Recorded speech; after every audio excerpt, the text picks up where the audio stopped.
Cuando meditamos en la santa palabra de nuestro Dios, encontramos que nuestro amado Creador siempre tuvo un pueblo remanente que se ha mantenido fiel a lo largo de la historia.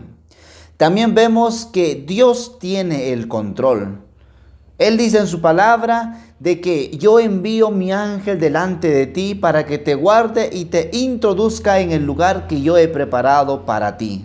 Vivimos hoy en un mundo donde necesitamos socorrernos más a nuestro Padre Celestial. Dios estuvo con Israel. Hoy también quiere estar con este Israel espiritual. Un pueblo que se mantenga firme, fiel a sus principios. Un pueblo que levante en alto el pendón de la santa verdad, la santa palabra de nuestro Dios. De hecho, cuando miramos a retrospectiva cómo es que Dios ha conducido la historia pasada, podemos tener la certeza que Él seguirá teniendo control de lo que viene en el futuro. De hecho, también cuando vamos a la palabra de nuestro Dios, encontramos a un Todopoderoso que siempre ha mostrado sus actos de misericordia, de benevolencia y un Dios de justicia. Sin embargo, ¿cómo poder comprender el tema de Jesús a lo largo de la Biblia, de manera especial en Deuteronomio? ¿De qué manera poder entender el plan de redención de Cristo Jesús marcado desde el inicio de este mundo? Más allá de eso, ¿qué planes tenía Dios para su pueblo con el objetivo de llevarlos a la tierra prometida? Esto y más veremos a lo largo del estudio de la lección de escuela sabática de esta semana. Bienvenidos y nuestro amado Dios los bendiga a cada uno de ustedes.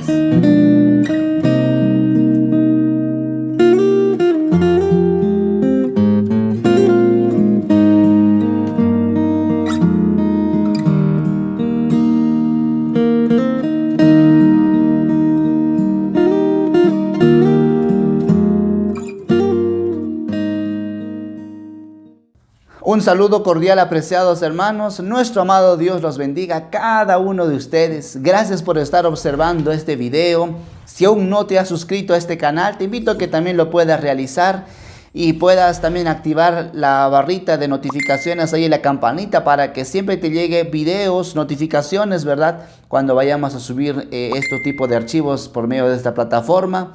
También puedas compartir con tus seres amados, seres queridos y darle un like para que de esta manera tengamos esta comunidad del estudio de la palabra de Dios a través de la lección de escuela sabática.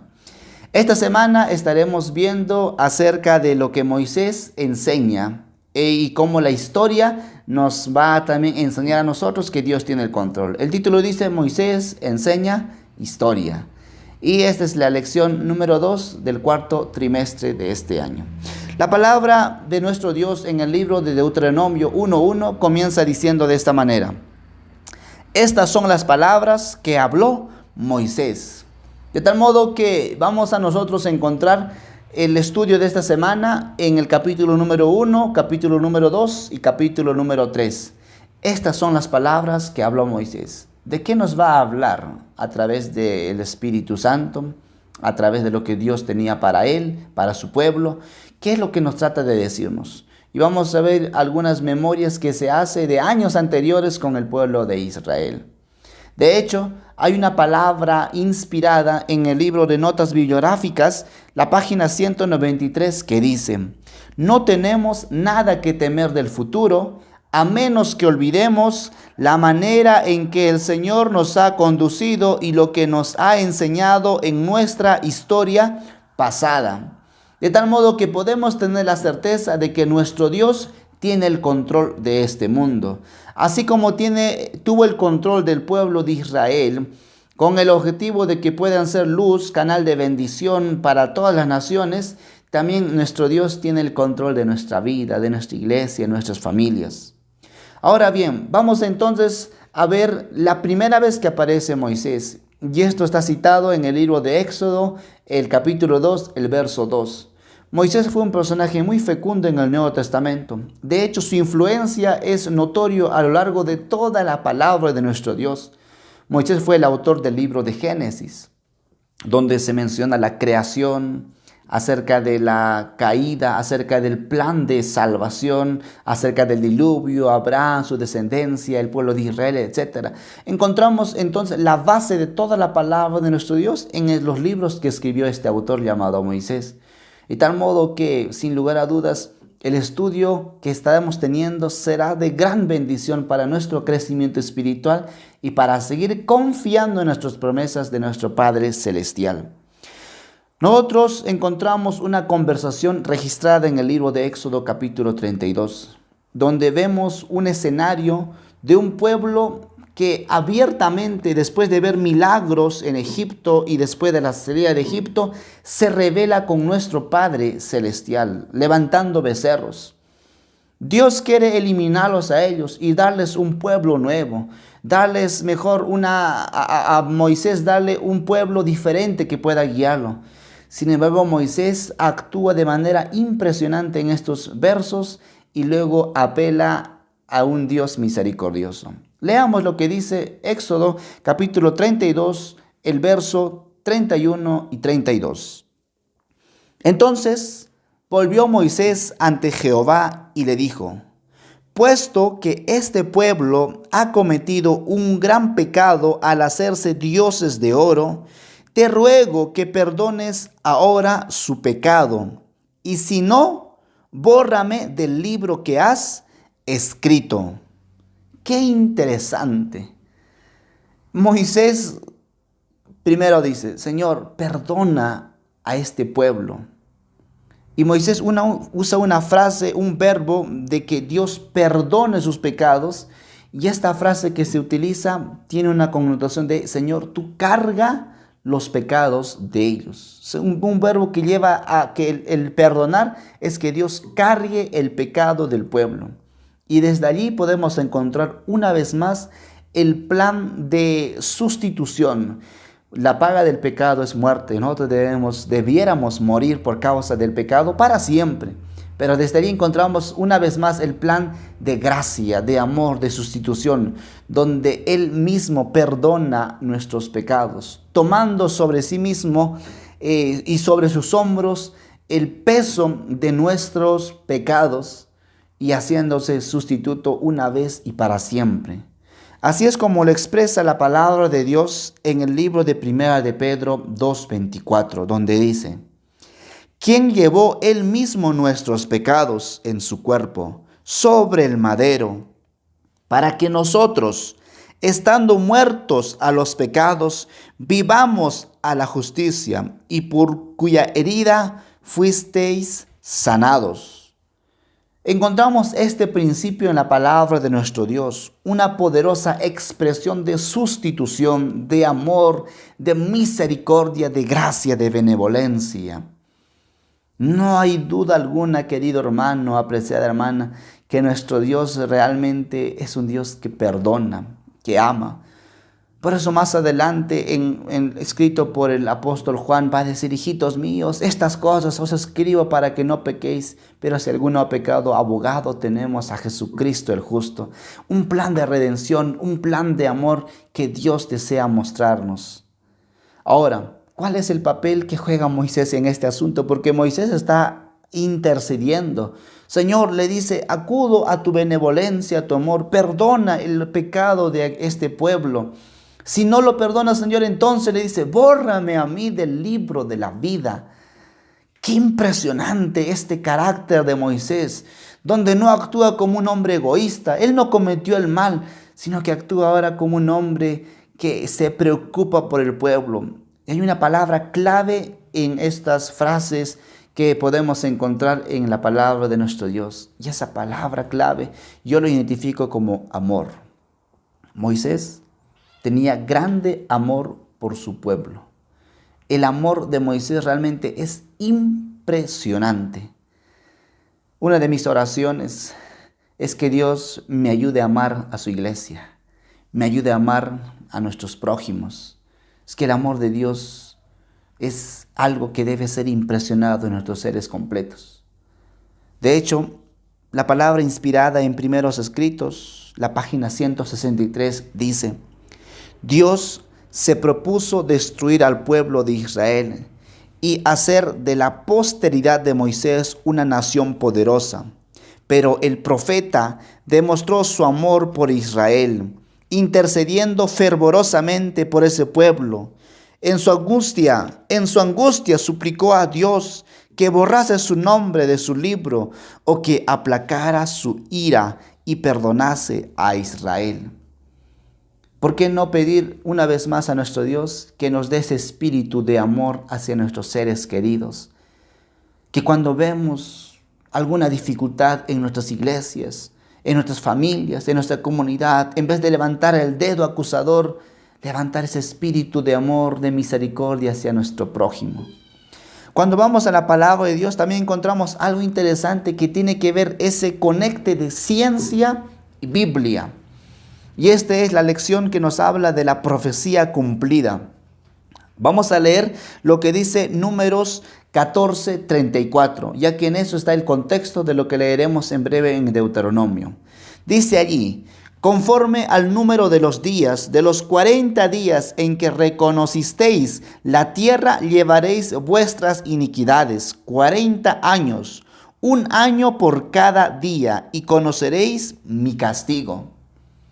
Encontramos en este texto la historia que estaba surgiendo 40 años antes aproximadamente, antes que se escribiese Deuteronomio.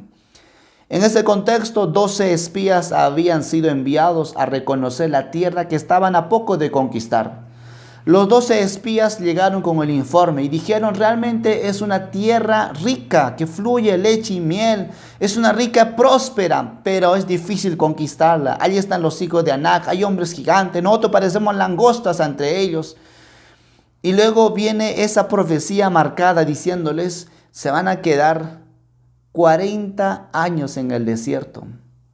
Le dice: un año por cada día que habéis reconocido la tierra. Ellos habían pasado 40 días reconociéndola. Ya habían pasado ahora unos 40 años. Deuteronomio 1:3.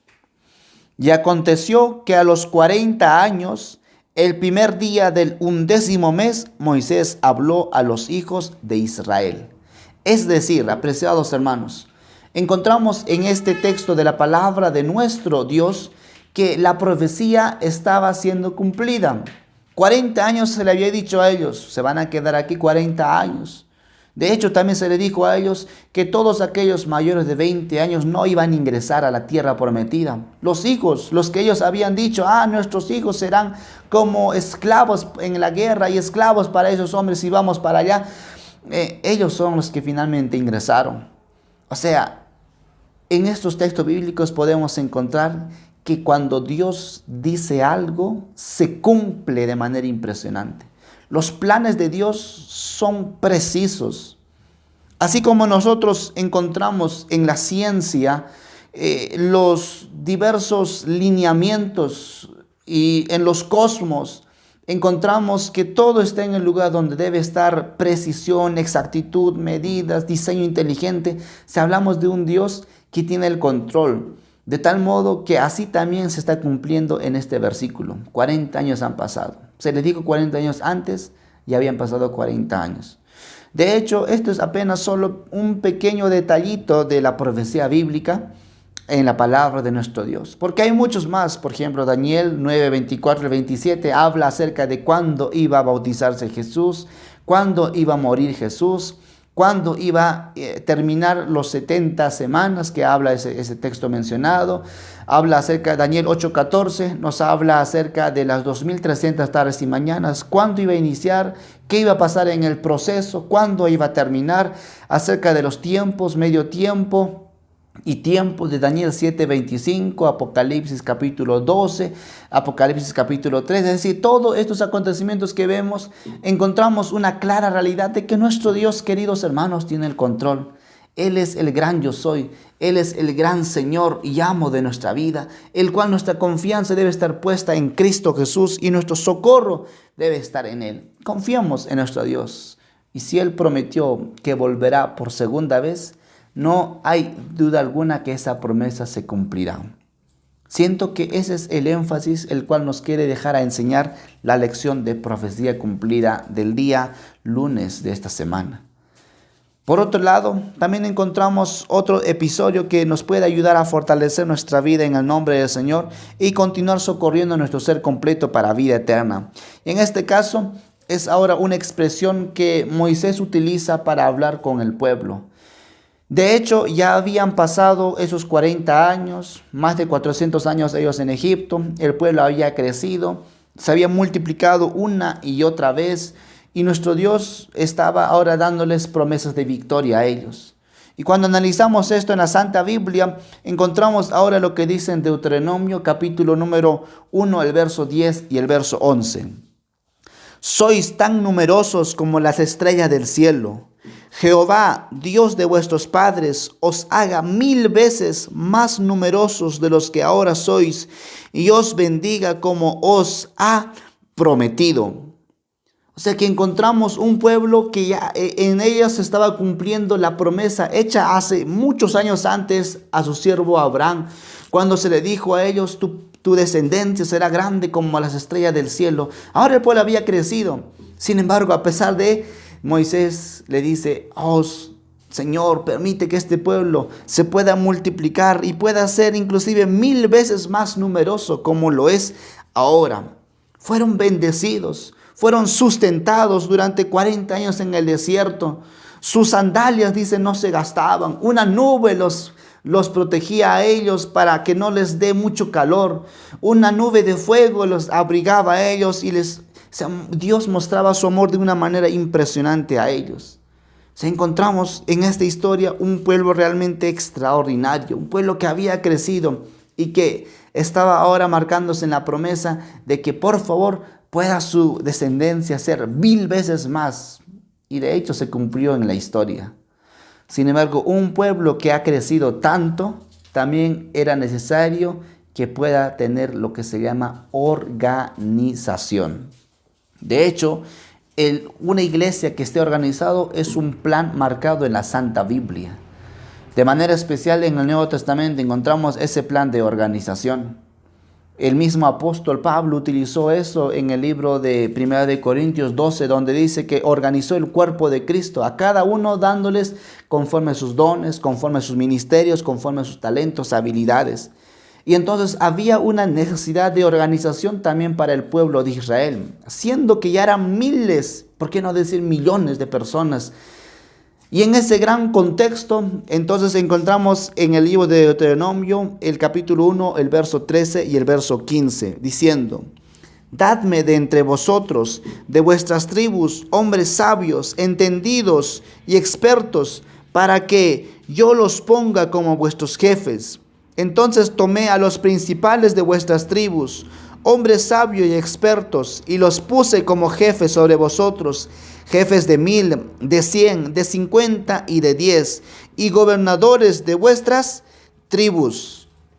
De tal modo que ese asunto de organización, ese detalle de que la iglesia esté en un plan correcto de tener esa estructura, ese sistema de liderazgo, está basado en la palabra de nuestro Dios.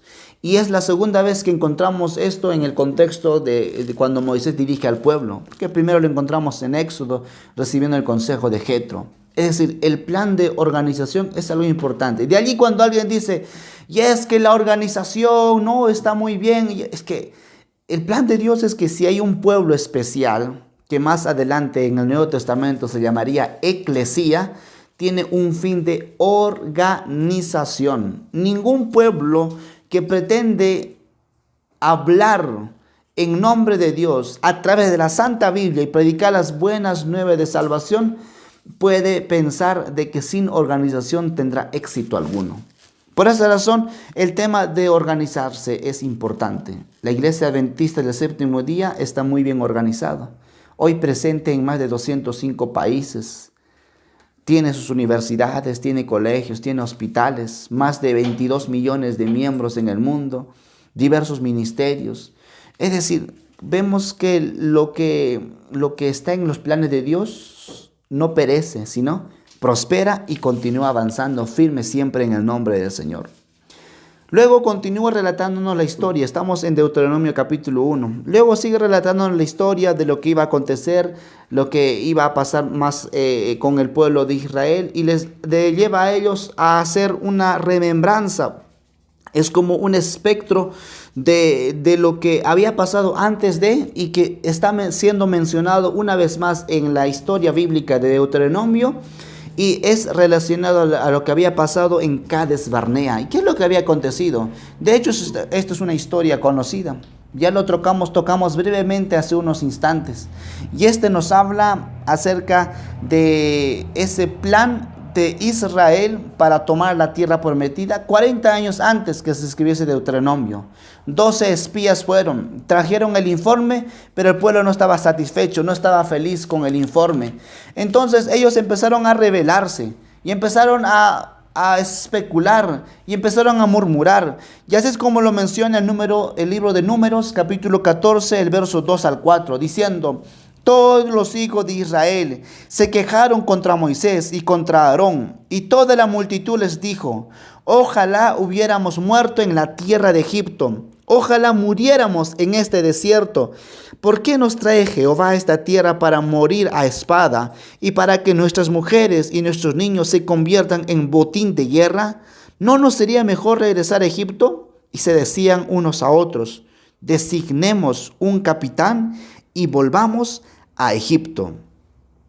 Podemos extraer de hecho muchas lecciones de estos versos que hemos leído.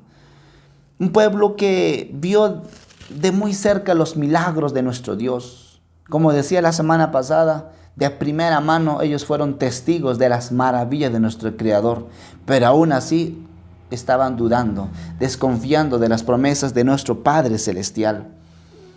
Había llegado la hora de ingresar a la tierra prometida, y la promesa estaba para cumplirse, pero ellos tuvieron temor, desconfianza. Hay un dicho que dice: cuéntale a tus problemas cuán grande es Dios, y no le cuentes a Dios cuán grandes son tus problemas. ¿Qué tipo de actitud estamos sembrando frente a dificultades o problemas que pueden enfrentarse en nuestro camino, o desafíos? Y delante de Israel estaba ese desafío: conquistar la tierra prometida, pero ellos no se desanimaron, se desalentaron. Versículo más adelante del texto leído de Números capítulo 14 dice: no, Moisés, te voy a dar otro pueblo que te sea fiel también a ti. Moisés, imagino a un Dios ahora, quiero alegorizar esta parte. Dice: mira, Moisés, tú me has sido fiel, yo te llamé en Madián y tú desde allí te has mantenido firme, has transformado tu carácter. Moisés, tú eres un hombre de ejemplo. Yo no siento que este pueblo merezca tener un líder como tú. Moisés, los voy a destruir. Estoy alegorizando esta historia. Y en esta parte Moisés dice: no, Señor, no lo hagas. Padre amado, no. Mira, tú los has sacado con mano poderosa de Egipto. Es tu pueblo. Y el propósito de ellos es que vayan a la tierra prometida. Ahora, dice en el versículo número 16 del mismo capítulo de Números 14: por cuanto no pudo Jehová introducir a este pueblo en la tierra que había jurado darle, los ha matado. Moisés está diciendo: Señor, así van a decir las demás personas, así van a decir los egipcios. Por cuanto tú los sacaste de Egipto, a este desierto los has traído y los has matado. ¿Qué van a decir? De hecho, encontramos un Dios que es fiel, un Dios que conoce muy bien los planes, pero es un Dios que no solo está preocupado por la salvación de Israel, sino de toda la humanidad. Y en este contexto de razonamiento con el Señor, encontramos a un Moisés que su amor no solo se extiende por el pueblo de Israel, sino alcanza mucho más allá, que es a toda la humanidad, dándoles espacios de gracia, de amor, reflejados sin lugar a dudas por nuestro Dios. Y Dios mismo le dice: bueno, voy a alegorizar otra vez. Bueno, Moisés, es cierto, porque yo les he dicho a ellos: levántate y resplandece, porque ha venido tu luz. Sé una luz para las demás naciones, sé canal de bendición para los demás. Hermanos queridos, nuestro Dios es misericordioso y perdonó la maldad, perdonó esa incredulidad de aquel pueblo. La nación de Israel fue llamada a ser luz a las demás vecinas naciones. Dios envió jueces, Dios envió profetas, sacerdotes, reyes. Pueblo se levantó y cayó, levantó y cayó. Lo mismo estamos en esta caminata hoy, hermanos. Hermanos, amigos, Dios nos ha llamado con un propósito de levantar en alto el pendón de la santa verdad, la palabra de nuestro Dios. Finalmente la historia nos lleva al capítulo número 2 y al capítulo número 3. Y en este contexto Dios les dice a ellos que ya están para conquistar la tierra prometida. Y les dice a ellos que no vayan a conquistar esos pueblos y esas naciones porque ya lo había dado a Esaú años antes. Recuerden que Esaú fue el hermano de Jacob, llamado también Israel, el patriarca, el padre de las 12 tribus de Israel. Y dijeron, no vayan a ellos, pero vayan a este lado y conquisten a estos pueblos. Y se refería a los amorreos y a los basamitas, a los de Basán. Muchas veces ellos habían recibido la oportunidad de la gracia de nuestro Dios, de ir en el camino de la salvación. De hecho, en el libro de Génesis capítulo 15 encontramos un escenario donde le dice, la maldad de los amorreos ha sido grande.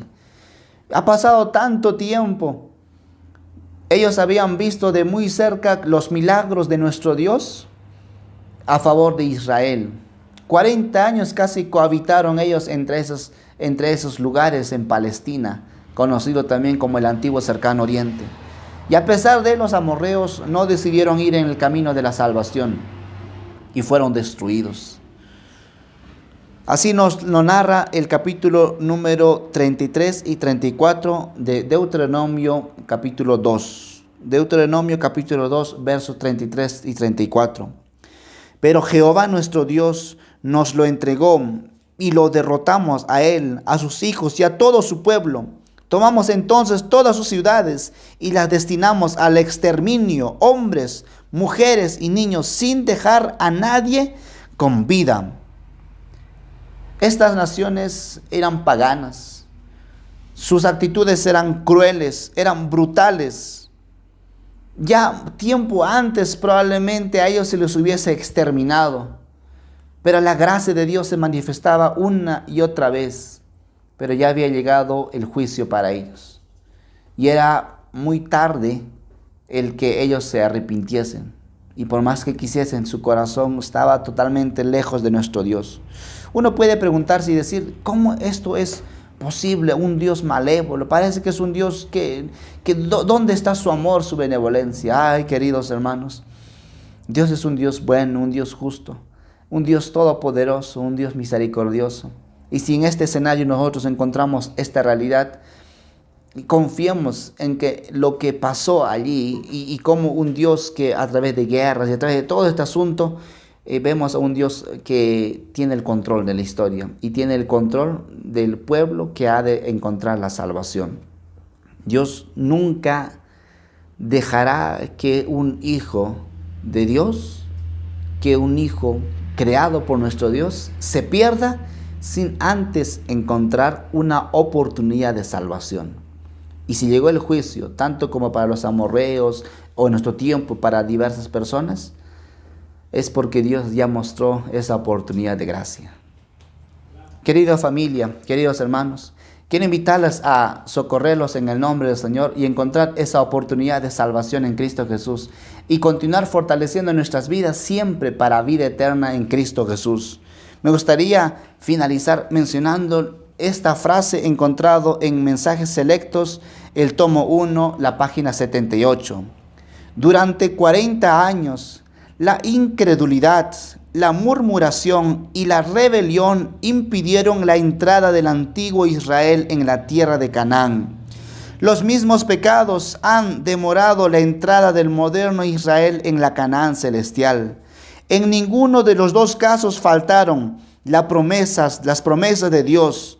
La incredulidad, la mundanalidad La falta de consagración y las contiendas entre el profeso pueblo de Dios nos han mantenido en este mundo de pecado y tristeza tantos años. Hoy es el día de levantar nuestras vidas en Cristo Jesús. Hoy es una oportunidad de ir a los brazos de nuestro Dios. Así como Israel durante 40 años vagó por el desierto para alcanzar la tierra prometida y muchos no llegaron a ingresar, hoy también estamos en estos 40 años simbólicos con el objetivo de llegar a la tierra prometida.